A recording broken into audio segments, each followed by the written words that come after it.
నిలబడ్డారు చంద్రబాబు వెనకాల.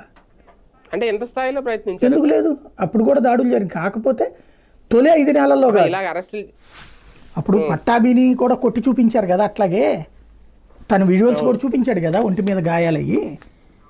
కాబట్టి అప్పుడు జరిగినాయి. అయితే ఇన్ని లేవు, ఇన్ని సంఘటనలు. అందులో సోషల్ మీడియా తక్కువ, అప్పుడు ఎక్కువగా మిగతా అది రాజకీయ పరంగా ఉంది, అంతే తేడా. అది ఫ్యూచర్లో తేలుతుంది. అంటే పట్టాభి గారిని అంటే ఆయన బోసిడీకి అన్నారనో ఇంకోటో కొన్ని కారణాలు ఉన్నాయి. ఇప్పుడు అరెస్ట్ అయిన వాళ్ళు ఏం చేశారని కూడా పూర్తిగా ఎవరికి ప్రజలకు తెలియదు.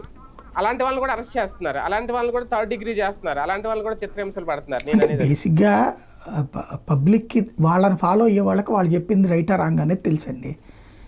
వాళ్ళు చేసింది రాంగు అనుకున్నోడు దూరంగా ఉంటాడు, వాళ్ళు చేసింది రైటు అనుకున్నోళ్ళు దగ్గరగా ఉంటాడు, తెలియని వాళ్ళు తటస్థంగా ఉండిపోతారు, పట్టించుకోరు.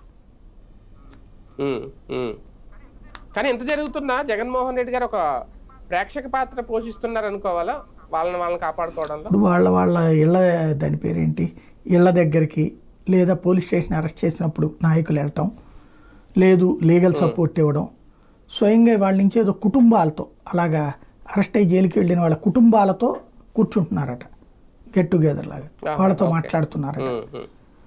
తద్వారా తన ప్రయత్నం తను చేస్తాడు. ఎంతవరకు ఫైనల్గా భరోసా కల్పించగలడో చూడాలి.